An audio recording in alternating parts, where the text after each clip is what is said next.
মাননীয় প্রধানমন্ত্রী জনাব তারেক রহমানের সেই তথাকথিত চ্যালেঞ্জ শক্তপোক্তভাবে ইনস্ট্যান্ট গ্রহণ করেছেন হাসনাত আব্দুল্লাহ দি গ্রেট। গ্রহণ করে সে চ্যালেঞ্জ মুহূর্তের মধ্যে অল্টারনেটিভ পলিসি ডিক্লেয়ার করে তাক লাগিয়ে দিয়েছে হাসনাত আব্দুল্লাহ, এবং রাজনীতিতে এটা নিয়ে তোলপাড়। জ্বালানি ও বিদ্যুৎ সংকট সমাধানে বিরোধী দলকে 6 মাসের চ্যালেঞ্জ ছুড়ে দিয়েছেন প্রধানমন্ত্রী তারেক রহমান। সেই চ্যালেঞ্জ গ্রহণ করে নিজেদের পরিকল্পনা তুলে ধরেছেন এনসিপি নেতা ও সংসদ সদস্য হাসনাত আব্দুল্লাহ। এনসিপির পক্ষ থেকে বিদ্যুৎ সংকট মোকাবেলায় ইতিমধ্যেই একটি পরিকল্পনা দেওয়া হয়েছে। তার দাবি, প্রধানমন্ত্রী চ্যালেঞ্জ দেওয়ার আগেই সমাধানের প্রস্তাব টেবিলে ছিল। অর্থাৎ তার বক্তব্যের সার কথা হলো, আপনি পরিকল্পনা চাইছেন, কিন্তু পরিকল্পনা তো আগেই দেওয়া হয়েছে। আর এখানেই তৈরি হয়েছে রাজনৈতিক সংঘাতের মূল জায়গাটি। সরকার বলছে সমাধান দিন, হাসনাত আব্দুল্লাহ বলছে সমাধান আমরা দিয়েছি, এবার আপনারা পড়ুন এবং কাজে লাগান। হাসনাত আব্দুল্লাহ আন্দোলনের সময় যাকে ক্যাপ্টেন নামে চিনত মানুষ, সেই তরুণ নেতা কি এবার যাচ্ছেন মন্ত্রিসভায়? বিএনপি সরকারের বয়স মাত্র 6 মাস পূর্ণ হয়েছে, আর এরই মধ্যে রাজনৈতিক অঙ্গনে সবচেয়ে আলোচিত বিষয় হয়ে দাঁড়িয়েছে মন্ত্রিসভার রদবদল। বিশেষ করে আগামী 20 আগস্ট অনুষ্ঠিত হতে যাওয়া রাষ্ট্রপতি নির্বাচনকে কেন্দ্র করে এই রদবদলের গুঞ্জন এখন একেবারে চরম। যে মন্ত্রীর অদক্ষতার কারণে খালেদা জিয়া সেই সরকারের আমলেই তাকে বহিষ্কার করেছিলেন, এই 6 মাসে তার চরম ব্যর্থতা প্রধানমন্ত্রীর শাসনযন্ত্রকে জনমনে সবচেয়ে বেশি প্রশ্নবিদ্ধ করেছে। ফলে সরকারের ভাবমূর্তি বাঁচাতে এই মন্ত্রণালয়ের শীর্ষ নেতৃত্ব বদল এখন সময়ের ব্যাপার। পতনের এই ওয়েট লিস্টে আরও আছেন শিক্ষা মন্ত্রণালয়ের পূর্ণমন্ত্রী ডক্টর এনাম ও এহসানুল হক মিলন। একটি দেশের ভবিষ্যৎ প্রজন্মের ভাগ্য যে খাতের উপর দাঁড়িয়ে, সেই শিক্ষা মন্ত্রণালয়কে তিনি পরিণত করেছে বিতর্কিত আর প্রশাসনিক বিশৃঙ্খলার আতুর ঘরে। আসসালামু আলাইকুম দর্শক, বাংলাদেশের বর্তমান রাজনৈতিক প্রেক্ষাপট নিয়ে খুবই তথ্যবহুল এবং গুরুত্বপূর্ণ কিছু বিষয় নিয়ে আজকের এই এপিসোডটি সাজানো। তাই ধৈর্য সহকারে আজকের ভিডিওটি আপনাদেরকে দেখতে হবে, মনোযোগ সহকারে শুনতে হবে, তাহলে বাংলাদেশের বর্তমান রাজনৈতিক প্রেক্ষাপট নিয়ে খুবই গোপন কিছু তথ্য আজকের এই ভিডিওর মাধ্যমে আপনারা জানতে পারবেন। তাই ধৈর্য সহকারে আজকের ভিডিওটি পুরোপুরি দেখবেন, না টেনে দেখবেন। চলুন মূল নিউজে চলে যায়। তার আগে বলবো, হ্যাঁ, এখন পর্যন্ত যারা আমাদের এই চ্যানেলটি সাবস্ক্রাইব করেন, প্রতিনিয়ত এ ধরনের আপডেট গরম খবর পেতে আমাদের এই চ্যানেলটি সাবস্ক্রাইব করবেন। যারা করেছেন ধন্যবাদ। চলুন একটা লাইক দিয়ে মূল নিউজে চলে যাই। বিদ্যুৎ সংকট সমাধানে সরকারকে 6 মাসের চ্যালেঞ্জ গ্রহণের ঘোষণা হাসনাতের। বিদ্যুৎ সংকট সমাধানে প্রধানমন্ত্রী বিরোধী দলকে 6 মাসের মধ্যে পরিকল্পনা দেওয়ার যে চ্যালেঞ্জ দিয়েছেন, তা গ্রহণ করে সরকারকে পাল্টা চ্যালেঞ্জ ছুড়ে দিয়েছেন কুমিল্লার সংসদ সদস্য ও এনসিপি নেতা হাসনাত আব্দুল্লাহ। নিজের ফেসবুক পেজে দেওয়া এক দীর্ঘ বক্তব্যে হাসনাত বলেন, বিদ্যুৎ সংকট সমাধানে বিরোধী দলের পক্ষ থেকে এরই মধ্যে স্বল্প, মধ্য ও দীর্ঘমেয়াদী পরিকল্পনা দেওয়া হয়েছে। এমনকি 30 দিনের মধ্যে বাস্তবায়নযোগ্য 5টি, 6 থেকে 18 মাসের মধ্যে 6টি এবং দীর্ঘমেয়াদে 4টি প্রস্তাবও রয়েছে বলে জানান তিনি। হাসনাত অভিযোগ করেন, সরকারের বড় মন্ত্রিসভা ও উপদেষ্টা পরিষদ থাকার পরও বিরোধী দল, নাগরিক সমাজ ও গবেষণা প্রতিষ্ঠানের দেওয়া প্রস্তাবগুলো যথাযথভাবে বিবেচনা করা হয়নি। তিনি বলেন, বিদ্যুৎ জ্বালানি সংকট মোকাবিলায় মার্চেন্ট পাওয়ার পলিসি 2025 দ্রুত বাস্তবায়ন করা সম্ভব। এ ব্যবস্থায় বেসরকারি বিদ্যুৎ উৎপাদকরা বড় শিল্প প্রতিষ্ঠানের কাছে সরাসরি বিদ্যুৎ বিক্রি করতে পারবে এবং এতে রাষ্ট্রীয় কোষাগার থেকে অতিরিক্ত অর্থের প্রয়োজন হবে না বলেও দাবি করেন তিনি। হাসনাত আরও বলেন, 6 মাসের সময়সীমা বিরোধী দলের নয়, সরকারের। এই সময়ের মধ্যে বিদ্যুৎ সংকটের সমাধান না হলে সেটি সরকারের সক্ষমতার ব্যর্থতা হিসেবে বিবেচিত হবে। তিনি বলেন, একটি কার্যকর গণতন্ত্রে প্রধানমন্ত্রী বিরোধী দলকে চ্যালেঞ্জ না দিয়ে সরকারের কর্মকাণ্ডের জন্য জনগণের কাছে জবাবদিহি করেন। একই সঙ্গে বিদ্যুৎ সংকট নিয়ে বিশেষ সংসদীয় অধিবেশন আহ্বানের দাবিও জানান তিনি। সবশেষে হাসনাত বলেন, বিদ্যুৎ সংকটের সমাধান তাদের হাতে থাকলেও ক্ষমতা সরকারের হাতে। 6 মাস পর জনগণ জানতে চাইবে সমাধানের অভাবে 6 মাসের মধ্যে তারা সমস্যার সমাধান করতে পারে, তাদের প্রত্যেকটি পরিকল্পনা আমরা বাস্তবায়ন করব। দেশের ইতিহাসের স্মরণকালের ভয়াবহতম বিদ্যুৎ সংকটে হাঁসফাঁস করছে সাধারণ মানুষ। বন্ধ হতে চলেছে কলকারখানার চাকা। ঠিক এমন এক মুহূর্তে দাঁড়িয়ে মাননীয় প্রধানমন্ত্রী তারেক রহমান একটি চাল চাললেন। তীব্র সমালোচনার মুখে নিজের সরকারের ব্যর্থতার দায় চট করে বিরোধী দলের ঘাড়েই ঠেলে দিতে চাইলেন। বললেন, ক্ষমতা তো চান, সমাধান থাকলে নিয়ে আসুন, দিলাম 6 মাসের সময়। প্রধানমন্ত্রী চ্যালেঞ্জ ছুড়ে দিয়ে ভেবেছিলেন বিরোধীরা পালাবে, কিন্তু কুমিল্লার তরুণ এমপি বস হাসনাত আব্দুল্লাহ সরাসরি সেই চ্যালেঞ্জ বুকে টেনে নিলেন। শুধু গ্রহণই করলেন না, উল্টো একের পর এক বিস্ফোরক তথ্য প্রকাশ্যে এনে সরকার প্রধানকে সোজা কাঠগড়ায় দাঁড় করিয়ে দিলেন। আসলে কি ঘটছে এই রুদ্ধশ্বাস রাজনৈতিক লড়াইয়ে? কেন হাসনাত আব্দুল্লাহর একটি জবাবেই এখন ঘেমে একাকার সরকারের বাঘা ভাগা নীতি নির্ধারকরা? 6 মাসের এই খেলায় শেষ পর্যন্ত ফাঁসলেন কে? চলুন আজকের ভিডিওতে সবকিছু খোলাসা করা যাক। 24-এর রাজনৈতিক পট পরিবর্তনের পর দেশবাসী আশা করেছিল বিদ্যুতের কোনো সমস্যা থাকবে না, কিন্তু 2026 সালের এই তীব্র গরমে পুরো দেশ যেন একটা জ্বলন্ত কড়াই। পাম্পে পানি নেই, হাসপাতালে রোগীর জীবন সংকট, কারখানায় উৎপাদন বন্ধ। আর এই সংকট সামলাতে না পেরে প্রধানমন্ত্রী রাজনীতির ময়দানে নতুন খেলা শুরু করলেন। বিরোধী দলকে লক্ষ্য করে বললেন, 3 মাস নয়, বাদ দিন, আরও 3 মাস দিলাম, মোট 6 মাস সময়। দেখি আপনারা বিদ্যুৎ সংকট সমাধানের কি সুনির্দিষ্ট পরিকল্পনা দিতে পারেন। রাজনীতিতে এমন ঘটনা সত্যি বিরল। সাধারণত ক্ষমতায় থাকা দল নিজেদের মাস্টার প্ল্যান বাস্তবায়ন করে আর বিরোধী দল তার সমালোচনা করে, কিন্তু প্রধানমন্ত্রী এবার উল্টো সুর গাইলেন। সমালোচনা বন্ধ করেন, রূপরেখা দান। কিন্তু খেলাটা যে এত দ্রুত ঘুরে যাবে তা হয়তো সরকারের বড় বড় উপদেষ্টারাও কল্পনা করতে পারেননি। রাজনীতির রাজপথে তখন তোলপাড়। সামনে এলেন জাতীয় নাগরিক পার্টি বা এনসিপির দক্ষিণাঞ্চলীয় মুখ্য সংগঠক, কুমিল্লা 4 আসনের অগ্নিপুরুষ এমপি হাসনাত আব্দুল্লাহ। অত্যন্ত ঠান্ডা মাথায় তিনি চোখের দৃষ্টিতে আগ্নেয়গিরি নিয়ে হাসনাত আব্দুল্লাহ বললেন, মাননীয় প্রধানমন্ত্রী, আপনার চ্যালেঞ্জ আমরা হাসি মুখেই গ্রহণ করলাম। চ্যালেঞ্জ তো গ্রহণ করলেন, কিন্তু এরপর হাসনাত আব্দুল্লাহ যা ফাঁস করলেন তা শুনে পুরো দেশের মানুষ হতবাক। হাসনাত আব্দুল্লাহ প্রমাণ করে দিলেন, প্রধানমন্ত্রী যে সমাধানের রূপরেখা খুঁজছেন সেই রূপরেখা তো বহু আগেই তার টেবিলে জমা পড়ে আছে। হ্যাঁ দর্শক, আপনি ঠিকই শুনেছেন। এনসিপির আহ্বায়ক এবং বিরোধী দলীয় চিফ হুইপ নাহিদ ইসলাম ইতিমধ্যে বিদ্যুৎ সংকট সমাধানের জন্য একটি 15 দফার শক্তিশালী ও বৈজ্ঞানিক ব্লুপ্রিন্ট জমা দিয়ে রেখেছিলেন। হাসনাত আব্দুল্লাহ চোখে আঙ্গুল দিয়ে দেখিয়ে দিলেন স্বল্প মেয়াদী, মধ্যমেয়াদী এবং দীর্ঘমেয়াদী সমাধানের জন্য আলাদা 3 ভাগে প্রস্তাবনা দেওয়া হয়েছে। স্বল্প মেয়াদে 30 দিনের মধ্যে বাস্তবায়নের জন্য দেওয়া হয়েছিল 5টি সুনির্দিষ্ট রূপরেখা। মধ্যমেয়াদী 6 থেকে 18 মাসের জন্য ছিল আরও 6টি প্রস্তাব। দীর্ঘমেয়াদী আর দেশীয় বিদ্যুৎ খাতকে চিরতরে স্বনির্ভর করতে দেওয়া হয়েছিল 4টি মাস্টার প্ল্যান। জাতীয় সংসদে দাঁড়িয়ে বিরোধী দলের নেতারা বারবার চিৎকার করে বলেছেন এই 15 দফার কথা, কিন্তু আফসোস সেই কাগজগুলো পড়ে দেখার সময় নাকি সরকারের কারোই হয়নি। আর এখানেই বস হাসনাত আব্দুল্লাহ এমন একটি তীক্ষ্ণ ছুরি মারলেন যার কোনো জবাব সরকারের কাছে নেই। হাসনাত আব্দুল্লাহ প্রশ্ন তুললেন, আপনারা তো একটি বিশাল আকারের মন্ত্রিসভা রয়েছে, মন্ত্রী, প্রতিমন্ত্রী, উপদেষ্টা আর বিশেষ সহকারী মিলিয়ে 62 জনের এক রাজকীয় বহর। জনগণের ট্যাক্সের টাকায় এই 62 জন ভিআইপি প্রোটোকল নিচ্ছেন, এসি রুমে বসে বিশাল বেতন এবং সুবিধা ভোগ করছেন, কিন্তু তাদের আসল কাজটা কি? দেশ যখন অন্ধকারে ডুবে যাচ্ছে, বিরোধী দল যখন লিখিত সমাধান দিয়ে আসলো, তখন এই 62 জনের একজনও কি ফাইলটা খুলে পড়ার সময় পাননি? প্রধানমন্ত্রীকে কি তারা ভুল বোঝাচ্ছেন নাকি তথ্য গোপন করছেন? হাসনাত আব্দুল্লাহ পরিষ্কার জানিয়ে দিলেন, প্রশ্নটা এখন নীতি বা কৌশলের নয়, প্রশ্নটা সরাসরি প্রধানমন্ত্রীর এই 62 জনের টিমের অযোগ্যতা আর অক্ষমতার। যে টিম একটা জমা দেওয়া ফাইল প্রধানমন্ত্রীকে পড়ে শোনানোর ক্ষমতা রাখে না, তারা পুরো দেশ চালাবে কিভাবে? এখানেই থামেননি হাসনাত আব্দুল্লাহ। প্রশাসনের সবচেয়ে অন্ধকার জায়গাটিতে আলো ফেলেছেন তিনি অভিযোগ করেছেন, বিগত কয়েক মাসে রন্ধ্রে রন্ধ্রে নগ্ন দলাদলি আর দলীয় করণের ফলে সরকারি দপ্তরে অভিজ্ঞতা বা ইনস্টিটিউশনাল মেমোরি বলে আর কিছুই অবশিষ্ট নেই। অভিজ্ঞ লোকদের সরিয়ে এমন সব লোক বসানো হয়েছে যারা সংকটের সময় কুল কিনারা পান না। ফলস্বরূপ সরকারের কাছে ভবিষ্যতের কেন ফুয়েল প্ল্যান নেই, বিপদের সময়ের কোনো কন্টিনজেন্সি নেই বা ডিজাস্টার রিকভারি প্ল্যান নেই। সরকার খালি গল্প শোনায়, ডলার নেই, কিন্তু আসল সত্যটা কি? সরকার ভর্তুকি কাটছে সাধারণ মানুষের পকেট থেকে, অথচ বিদ্যুৎ না দিয়েও যেসব বিদ্যুৎ কেন্দ্রকে হাজার হাজার কোটি টাকা ক্যাপাসিটি চার্জ দেওয়া হচ্ছে, সেখানে হাত দেওয়ার সাহস এই সরকারের নেই। তার উপর মহেশখালীর ভাসমান এলএনজি টার্মিনালে হঠাৎ করে আগুন লেগে পুরো দেশ অন্ধকারে তলিয়ে গেল। হাসনাত প্রশ্ন তুলেছেন, সেটি কি নিছক দুর্ঘটনা ছিল নাকি এর পেছনে লুকিয়ে আছে কোনো গভীর নাশকতা? স্বাধীন তদন্ত রিপোর্ট কোথায়? কেন তা জনগণের সামনে গোপন রাখা হচ্ছে? সমালোচনার পর হাসনাত আব্দুল্লাহ একটি চমৎকার জাদুকরী সমাধানের কথা মনে করিয়ে দিয়েছেন, যা এই মুহূর্তে বাস্তবায়ন করা সম্ভব। সরকারি বাহানা হলো ডলারের অভাবে জ্বালানি কেনা যাচ্ছে না, কারখানা বন্ধ, শ্রমিকদের বেতন নেই, অর্থনীতি ধ্বংসের মুখে। কিন্তু হাসনাত আব্দুল্লাহ মনে করিয়ে দিলেন, অন্তর্বর্তীকালীন সরকারের আমলে অনুমোদিত হয়েছিল মার্চেন্ট পাওয়ার পলিসি 2025। এই পলিসিটা কি? এটি এমন একটা কৌশল যেখানে বিদ্যুৎ উৎপাদকরা সরকারি কোষাগার বা ডলারের উপর নির্ভর না করে সরাসরি বড় বড় শিল্প কারখানার কাছে বিদ্যুৎ বিক্রি করতে পারবে। দাম নির্ধারণ করবে ক্রেতা ও বিক্রেতা নিজে। এর ফলে লাভ কি হবে? সরকারের 1 টাকাও খরচ হবে না, রাষ্ট্রীয় কোষাগার থেকে ডলার দিতে হবে না, আর বন্ধ হতে বসা হাজার হাজার কারখানা ও শ্রমিকের জীবন বেঁচে যাবে। হাসনাত আব্দুল্লাহ স্পষ্ট ভাষায় বলেছেন, এটি বাস্তবায়নে কয়েক সপ্তাহের একটি সাধারণ প্রশাসনিক সিদ্ধান্তই যথেষ্ট। তাহলে কেন এই পলিসি আটকে রাখা হচ্ছে? কাকে সুবিধা দেওয়ার জন্য দেশের শিল্প খাতকে ধ্বংসের মুখে ঠেলে দেওয়া হচ্ছে? নিজের বক্তব্যের সবচেয়ে ধামাকা পয়েন্টে এসে হাসনাত আব্দুল্লাহ যে ডায়লগটি ছুড়ে দিয়েছেন তা বাংলাদেশের রাজনীতির ইতিহাসে দীর্ঘদিন স্মরণীয় হয়ে থাকবে। প্রধানমন্ত্রী তারেক রহমানের সেই 6 মাসের আলটিমেটামের জবাবে হাসনাত আব্দুল্লাহ মুচকি হেসে বলেছেন, মাননীয় প্রধানমন্ত্রী, আপনি বলার আগেই আমরা সমাধান দিয়েছি, আপনারা সেটা পড়ার দরকার মনে করেননি, কিংবা আপনার চাটুকারেরা সেটা আপনার কাছে পৌঁছাতে দেয়নি।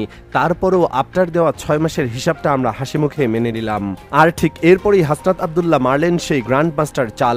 তিনি সোজা জানিয়ে দিলেন, কিন্তু মনে রাখবেন মাননীয় প্রধানমন্ত্রী, এই 6 মাসের ঘড়িটার কাঁটা বিরোধী দলের জন্য ঘুরছে না, এই টিকটিক শব্দটা ঘুরছে খোদ আপনার সরকারের সিংহাসনের জন্য। কি অসাধারণ মাস্টার স্ট্রোক!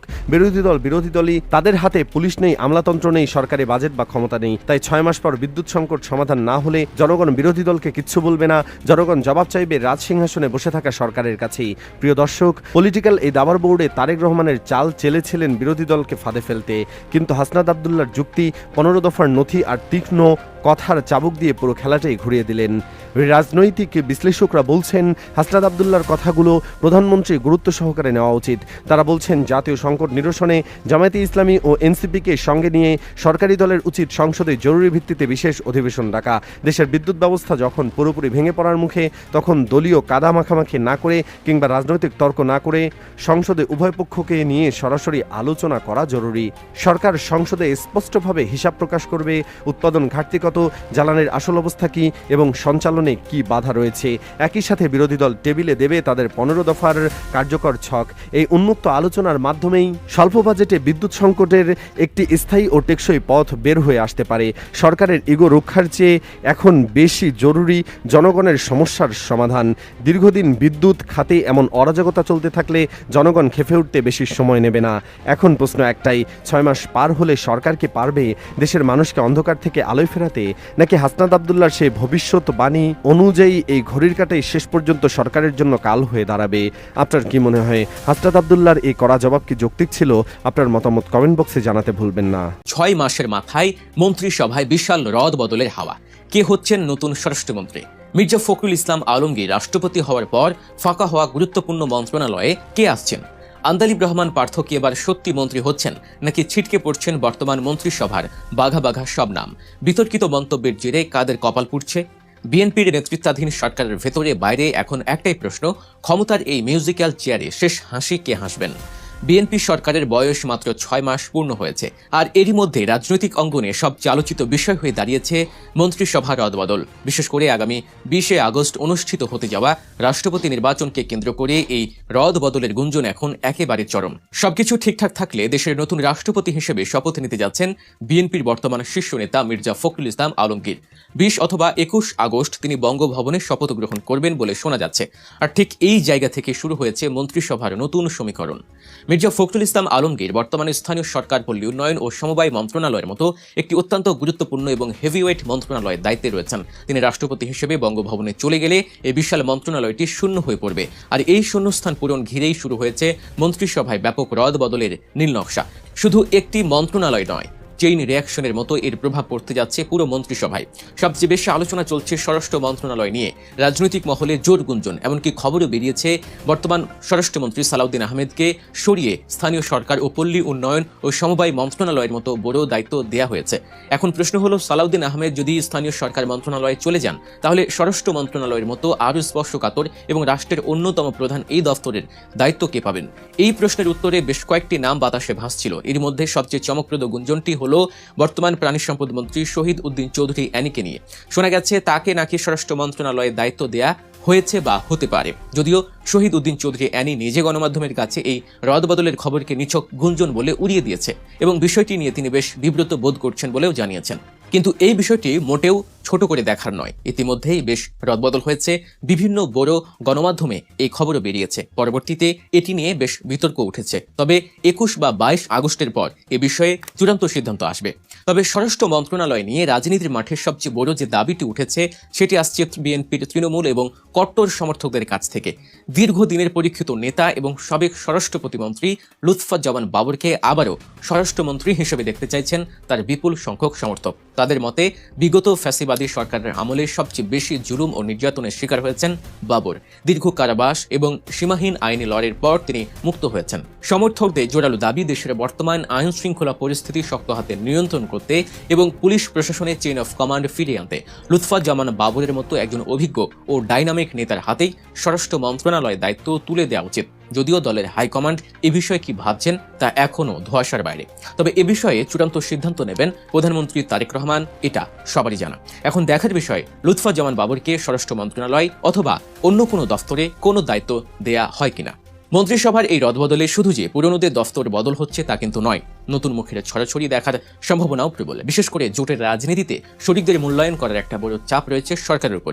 এই ক্ষেত্রে নতুন মুখ হিসেবে সবচেয়ে বেশি উচ্চারিত হচ্ছে 20 দলীয় জোটের অন্যতম শরিক বাংলাদেশ জাতীয় পার্টি বা বিজেপির চেয়ারম্যান আন্দালিব রহমান পার্থর নাম। তরুণ প্রজন্মের কাছে ব্যাপক জনপ্রিয় ও সমালোচিত এবং সংসদে তুখর বক্তা হিসেবে পরিচিত পার্থকে মন্ত্রিসভায় অন্তর্ভুক্ত করা হতে পারে বলে জোরালো গুঞ্জন রয়েছে। একই সাথে টেকনোক্র্যাট কোটায় মন্ত্রিসভায় জায়গা পেতে পারেন বিএনপির vice chairman doctor Asaduzzaman Ripon. পিছিয়ে নেই মিত্র দলের নেতারাও। নাগরিক ঐক্যের সভাপতি মাহমুদুর রহমান মান্নাকেও টেকনোক্র্যাট কোটায় মন্ত্রী করার বিষয়ে সরকারের ভেতরে বাইরে জোর আলোচনা চলছে। শরিকদের এভাবে মন্ত্রিসভায় জায়গা করে দেওয়ার মাধ্যমে সরকার মূলত জাতীয় ঐক্যের একটি শক্তিশালী বার্তা দিতে চাইছে বলে মনে করছেন রাজনৈতিক বিশ্লেষকরা। তবে মন্ত্রিসভায় শুধু নতুনদের আগমনের খবরই নেই, আছে দীর্ঘদিনের পরীক্ষিত ও ত্যাগী নেতাদের বঞ্চনার আক্ষেপও। গত 1.5 দশক ধরে রাস্তায় আন্দোলন সংগ্রাম করে হামলা, মামলা ও নির্যাতনের শিকার হয়েও যারা বিগত 6 মাসের মন্ত্রিসভায় জায়গা পাননি, তারা এবার বেশ আশাবাদী। দলের হাইকমান্ডও বিষয়টি বেশ গুরুত্বের সাথেই বিবেচনা করছেন বলে খবর উঠেছে। এই বঞ্চিত নেতাদের তালিকায় রয়েছেন ডক্টর আব্দুল মঈন খান, শামসুজ্জামান দুদু, সৈয়দ মোয়াজ্জেম হোসেন আলাল এবং ঢাকা মহানগরী রাজপথের পরিচিত মুখ হাবিবুল নবী খান সোহেল। দলের দুর্দিনে যারা হাল ছাড়েননি তাদের এই রদবদলে যথাযথ মূল্যায়ন করা হবে বলেই তৃণমূলের নেতাকর্মীরা জোরালো দাবি জানাচ্ছেন। সবচেয়ে চাঞ্চল্যকর বিষয় হলো নতুনদের আসার জন্য জায়গা তো ফাঁকা করতে হবে, আর এই জায়গা ফাঁকা করতে গিয়ে বর্তমান মন্ত্রিসভার বেশ কয়েকজন মন্ত্রীর উপর খাড়া নেমে আসতে পারে। গত 6 মাসে যেসব মন্ত্রী বা প্রতিমন্ত্রী তাদের কাজের মাধ্যমে জনগণের প্রত্যাশা পূরণে ব্যর্থ হয়েছেন, তাদের কপাল পুড়তে যাচ্ছে, এটা এক প্রকার নিশ্চিত। বিশেষ করে ঢাকা এবং উত্তরাঞ্চলের 2 জন প্রতিমন্ত্রীর নাম এই মুহূর্তে সবচেয়ে বেশি রেড জোনে রয়েছে। সামাজিক যোগাযোগ মাধ্যমে এই 2 মন্ত্রীকে নিয়ে গত কয়েক মাস ধরেই ব্যাপক নেতিবাচক আলোচনা ও সমালোচনা চলছে।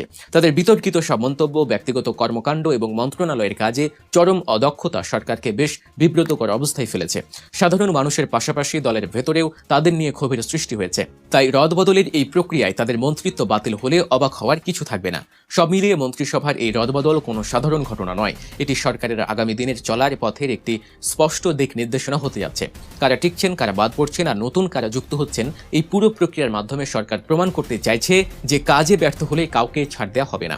তবে রাজনৈতিক অঙ্গনে যতই আলোচনা আর গুঞ্জন থাকুক না কেন, একটি বিষয় একেবারেই পরিষ্কার, আর তা হলো এই রদবদলের চূড়ান্ত সিদ্ধান্তটি আসবে সরাসরি বিএনপির চেয়ারম্যান ও প্রধানমন্ত্রী তারেক রহমানের কাছ থেকে।